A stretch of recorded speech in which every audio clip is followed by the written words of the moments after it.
Sveicināti raidījumā Mušas un makšķeres. Mani sauc Kārlis. Šodien stāstīšu, rādīšu, kaut ko te domāšu, kā pareizāk, kā nē, kādu inventāru izvēlēties, kādas spoles, kādas auklas, kādus kārtus. Un kā to visu pareizi savienot.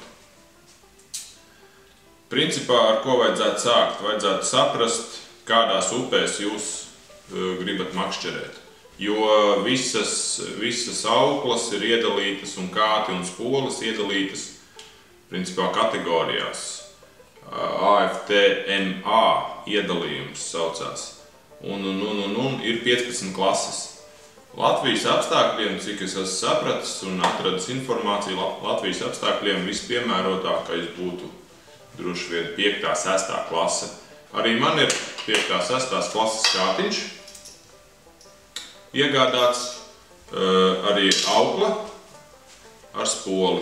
Principā jau viena makšķere ir nokomplektēta, bet man tā sanāca, kad man ir arī 8. klases kārts, kuras par ļoti lētu naudu iegādājos, bet viņam nebija nekādas indikācijas virsū, respektīvi kāda klase, kā tam ir. Un līdz ar to es domāju, ka tas ir 6. klases kārts, bet beigās izrādījās, ka tas ir 8. klases kārts. Ar šito smagāko kārtu, respektīvi, es taisos braukt uz jūru, taisos kādu līdekli noķert, varbūt kādreiz jūrā vēja zivis, un varbūt kādreiz, kas to zina, kāds lasis arī uzķersies.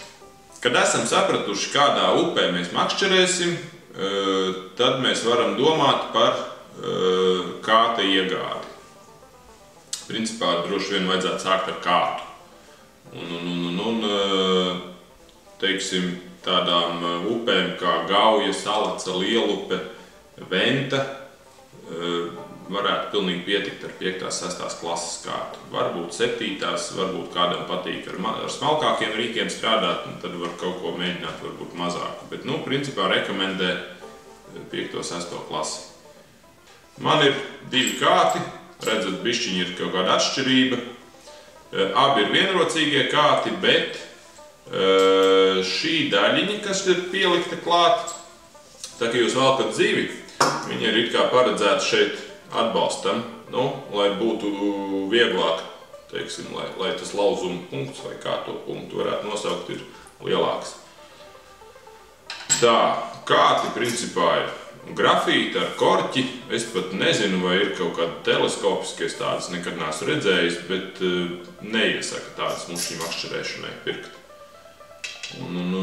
Tā kā izvēlēties ražotāju, kādu jūs gribat, grūti pateikt, kas tur ir tiešām labāks. Tas viss droši vien ir pēc budžeta atkarībā no budžeta, kādu jūs esat ieplānojuši iztērēt. Kad kāds ir iegādāts, nākamā lieta, kas ir jāiegādājās, principā ir aukla un spole. Var vispirms aukla un pēc tam spole, var otrādāk, bet arī šeit ir jāņem vērā tā pati klasifikācija, kad, teiksim, ja šis man ir 8. klases kārts, man ir 7. līdz 9. klases spole. Līdz ar to viņi ir atbilstoši es varēšu uztīt pietiekoši daudz backingu virsū, un arī auklu pietiekošā man neķersies, respektīvi nekas. Spoli pasūtu internetā, eBayā, un šo es nopirku Latvijas veikalā. Cenas atšķirība 10 lati. 10 lati, tā kā jums ir jāpadomā stipri, vai ir tiešām nozīme kaut ko sūtīt internetā, ja Latvijā var dabūt principā pietiekoši lielā izvēlē, un ja tiešām nav veikalā kaut kā, tad var pasūtīt, jo es pirmkārt spoli pirms tam jau, kā mēs zinām, rokā nepaturēs, ja tu viņu pasūti. Viņa atnāca un beigās pakonsultējos cilvēku, kas no tā visa kaut ko saprot. Viņš pateica, ka tā spola visticamāk nav 5. klase. Tā ir 3. 4. klase, jo viņas izmērs ir pārāk maziņš. Un līdz ar to man aukla, apakšā ir uztīts backings, aukla ir tā, ka gandrīz jau tur vietas sāk pietrūkt. Savukārt šito es nopirku Latvijā, veikalā Forelīte. un esmu ļoti apmierināts. Viņai ir maināmās kasetes, līdz ar to es varu izmantot dažādākas auklas. Tas nākotnē pagaidām es uztīšu vienu tikai un skatīsies, kā tur viss notiek. Tad, kad jūs iegādājaties spoli, vēl viens svarīgs moments ir paskatīties, vai viņa ir maināmi tīšanas virzieni. Tā. Šai spolē ir maināms, arī šai spolē ir maināms tīšanas virziens. Es personiski ar kreiso roku tīt nemāku, līdz ar to man ir nepieciešams tīt ar labo roku. Un apmainot, te tāds tā kā gultnīca, tā kā ne gultnīca, kaut kāda detaļa, nezinu pareizi viņai nosaukumu, respektīvi sprostgredzenu noņem, šo detaļu apgriež otrādāk un tīšanas virziens jums ir mainījies. Viņš ir uz otru pusi. Tā kā tiem kam ir, teiksim, kaut kāda, ne problēma, bet tiem, kam ir vajadzība tīt ar labo roku, tiem vajag painteresēties, vai spolē, kur jūs plānojat iegādāties, ir iespēja apmainīt tīšanas virzienu. Par auklām. Auklas iedalās pēc to formas un peldspējas. Ir formas, teiksim tā, formas ir white forward, kas ir tāda viena no izplatītākajām auklām, principā, ko visbiežāk, cik es saprotu, arī izmanto. Tas nozīmē, ka viņas viss auklas svars ir koncentrēts priekšējā daļā. Ir DT, jeb latviski viņi varētu nosaukt dubultkoniskā aukla, vienādi koniska abos galos, respektīvi pa vidu tā kā būs mazliet platāks un uz abiem galiem nāk sašaurināts konusiņš tāds. Šo auklu rekomendē iesācējiem, jo ar to ir, cik saprotu, vieglāk mest. Es viņu gribēju iegādāties arī eBayā iesākumā, es to visu biju izplānojis nopirkt. Kļūdas pēc, pats savas muļķības pēc, es ierakstīju nevis DT, bet VF, un līdz ar to dabūju VF. Bet es pamēģināju, izgājis biju ārā, pamēģināju pamātāt, mazliet patrenējos. Visu var izdarīt, tā kā nav tik traki, un domāju, ka varbūt pat labi, kad man nav tās dubultkoniskās auklas, bet ir VF aukla. Vēl ir konus veida auklas, tās laikam vairāk tā kā būs tā kā tieši galvas auklām, un ir cilindriskas auklas, kurām nav ne sašaurinājumi, nekā. Bet tā ir tā ļoti jau maz izplatīta. Par šaujošajām galvām es vēl pagaidām neko neņemos stāstīt, jātiek ar šito visu galā. Tā, peldspēja. Peldspēja apzīmējās ar burtu vai nu F, vai nu S, tas būs uz auklas redzams, vai F vai S. F nozīmē floating un S nozīmē sinking. Tas no angļu valodas ir vai nu floating ir peldoša, sinking ir grimstoša. Iesācējiem viennozīmīgi rekomendē peldošās auklas, arī man ir abas divas peldošās auklas, un grimstošās auklas vēl atsevišķi iedalās dažādās grimšanas, teiksim, ātruma pakāpēs. Ir tur neitrālas, vidēji ātri un ļoti ātri grimstošas. Tas principā par auklām īsumā tādos ļoti lielos vilcienos varētu būt viss. Cerams, ka būs skaidrs. Ja nē, tad noteikti, ja tomēr plānojat kaut ko pasūtīt, tāpat kā es no eBay, būtu daudz labāk, ja jūs konsultētos ar cilvēku, kas ar to jau nodarbojās, kas jums var rekomendēt kaut kādas lietas.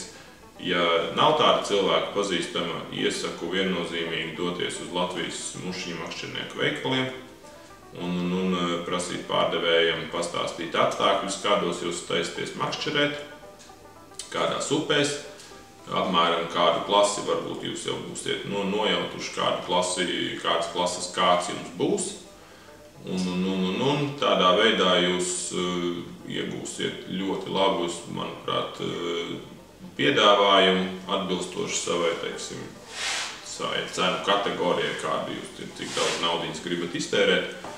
Un iziesiet no veikala tīri apmierināts un viss strādās. Nebūs tā, kad jums būs, teiksim, tur, nezinu, 10. klases kāds un pārdevējs jums pārdos 5. klases auklu. Protams, jāuzprasa ir. Bet, ja jums būs kaut kāda nesaderība, tad visticamāk, kad būs ļoti grūti iemest, lai neteikt neiespējami. Vēl, lai mēs nokomplektētu makšķeri, būs nepieciešams backings. Tā ir principā tā kā pagarinošā aukla. Te var izmantot droši vien arī kaut kādu monofīlo auklu vai pīto auklu, lai nokomplektētu visu līdz galam. Vēl būs nepieciešams koniskais līderis vai koniskā pavadiņa, respektīvi. Es iegādājos Latvijā monolīderis, saucās 5. klases. Tas ir arī jāprasa pārdevējiem, jo es pats līdz šito visu par tiem līderiem un pavadiņām vēl neesmu līdz galam sapratis. Bet man ieteica paņemt 5. klases, viņam ir apmēram 0,16 vai citiem vārdiem sakot 4 LB, ja nemaldos, 4 LB uz pievāko galu. Līdz ar to viņš varētu derēt, man plānā ir sākt ar vimbām pavasarī un ar sapaliem. Lai visu satītu, mums arī būs nepieciešams iemācīties dažus mezglus, bet nekā sarežģīta tur nav. Es pateikšu, kā viņi saucās, un ja jums nebūs skaidrs no tā, kā es rādu, un dažus varbūt arī neparādīšu, viņus var pēc nosaukuma ļoti vienkārši atrast internetā, YouTube'ā, kur ir ļoti smukas pamācības, kā viņš pareizi ir jāsien, un tā kā es domāju, to tiks galā. Tā, pirmām kārtām mums ir nepieciešams pievienot backingu pie spoles. Lai pievienotu backingu pie spoles kasetes, izmantoju mezglu nailnotu. Tam ir nepieciešams respektīvi, var izmantot adatu, var vēl kādu citu palīgu ierīci izmantot. Es uztaisīju no metāla, respektīvi salokot metālu tā kā tādā uz pusītēm, tā kā silīti uztaisi. Tādi instrumenti arī ir nopērkami mušīņu makšķernieku veikalos, bet man viņi tā kā steidzīgi vajadzēja, un tā kā es viņu uztaisīju, un nav nemaz tik slikts. Nepieciešama šī ierīce, tad veidojam cilpu, vienkārši cilpu saliekam, un tur, kur mums satiekās diegi, teiksim, cilpas abi gali, mēs liekam iekšā tos cilpas abus galus tajā mezglu veidotājā. Tad brīvo galu vajadzētu šo atstāt kaut kādus 10, varbūt pat vairāk centimetrus, lai visu varētu vienkārši izdarīt. Un tinam apkārt, respektīvi tā kā krustojot pirmo tinumu, un reizes 4, 5, 6, principā 6 parasti viņu tinu. Un tad izveram viņu pa apakšu tai silītei it kā cauri, un mums jau mezgls gandrīz ir izveidots, tikai jāsavalk. Te viņš tā diezgan prātīgi ir jānoņem, un tad viņu lēnāk garā savalkot, var pakārtot uz, respektīvi, diega tinumus, jo šis mezgls mums tur stāvēs diezgan ilgi uz tās kasetes, un līdz ar to jācenšās jau smukāk, lai sanāk. Un vēl beigās var mazliet pamitrināt ar siekalām, un savalkam, un beigās iegūstam tad līdzenu smuku mezgliņu. Tad cilpu liekam uz kasetes. Viņu var likt arī 2 cilpās, lai viņš izturīgāks, bet es to nedarīšu, jo es viņu diezgan stingri novelku, līdz ar to man viņš nekur negriežās. Es viņu te ievietoju, respektīvi, gar maliņu, lai viņš nekur neķerās un netraucē, un principā vienkārši savalkam. Smuki savalkam, bet te jāpievelk ir diezgan stingri, lai aukla metītos pa kaseti un mēs varētu uzsākt tīšanu. Tam man te ir nepieciešams kaut kādas vai nu plaķenītes vai kaut kādas šitādas šķērītes. Un diezgan stingri novalkot, mēs iegūstam visu tādu diezgan smuki līdzenu un arī aukla gan mazliet griežās, bet es uzsākt tīt varēšu. Un šo mezglu var griezt to brīvo galu burtiski ar pie paša mezgla. Šo mezglu dar iemācīties, jo viņš būs vēl nepieciešams tālākā auklu savienošanas procesā. Un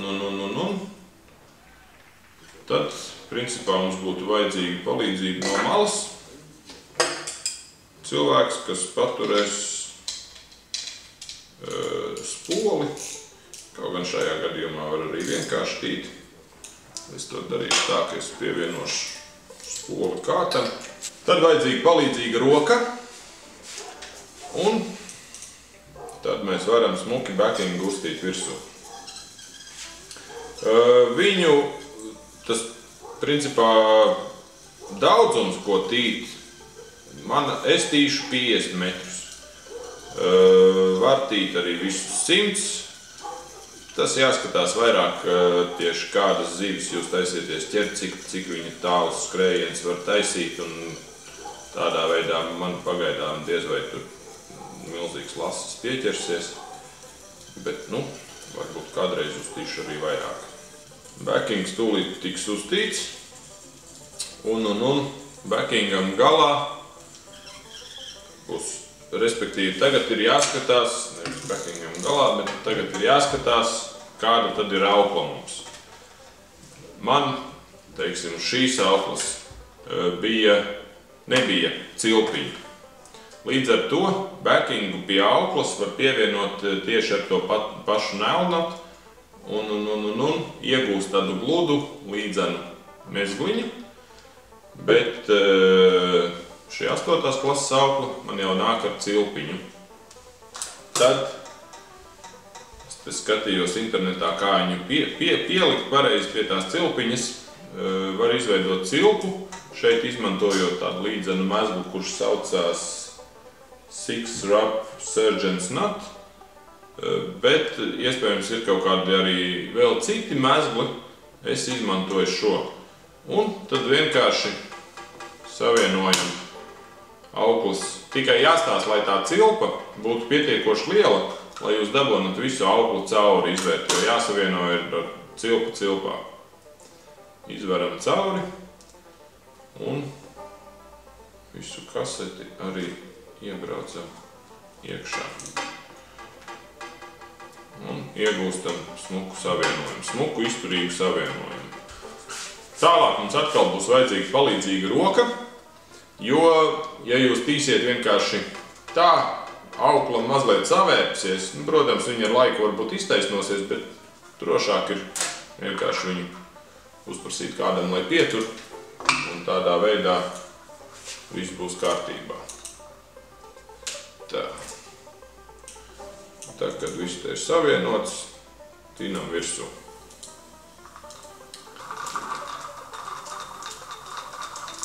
Tā, aukla mums ir uztīta. Nākošais posms, kas būs nepieciešams, mūsu koniskā pavadiņa. Viņas, kā jau teicu, viņas mēdz būt dažādu veidu, bet es nopirku to mono. Vienkārši tā ir, principā varētu teikt, vienkārša monofīlā aukla, kura ir izveidota nevis vienkārši cilindriska visā garumā, vienādā biezumā un izturībā līdz ar to, bet viņa ir koniska. Un, lai smuki tas viss izdotos viņu pievienot, viņai nav nekāda cilpa galā. Šai vismaz citām, cik es saprotu, arī ir jau cilpiņa izveidota galā. Līdz ar to jūs viņu varat vienkāršāk piesiet. Man nebija cilpiņas, un cilpiņa, tas mezgls, lai izveidot smuku cilpiņu, saucās Perfection Loop. Un atkal tieši tāpatās, kā mēs backingu pievienojām, šeit arī cilpa cilpā, un izvarot viņu visu cauri. Mēs iegūstam ļoti, ļoti tādu slidenu un smuku savienojumu, kurš mums neķersies riņķos. Un būs pietiekoši izturīgs. Tā, kad mums ir šeit izveidot cilpiņa, uz pavadiņas izveidot cilpiņu, mēs viņu savienojam, un pavadiņas galā ir jāpiesien muša. Mušas piesiešanai izmanto mezglu, kurš saucās Zeunino. Droši vien ir vēl kāds cits mezgls, bet to es droši vien arī parādīšu pie upes, kā viņš izskatīsies, kā es iešu to mušu klāt, cerams. Tad jau būs skaidrs apmēram. Nu tā, principā makšķere ir sagatavota, vēl tik atliek pielikt mušu klāt un var doties pie ūdeņiem. Tad gaidīsim, kad beidzot ārā paliks siltāks, upes būs vaļā un varēs doties. Un tad jau vēl pamēģināšu parādīt kādu mušu nākošajos raidījumos, kā uzsiet un uz redzīt.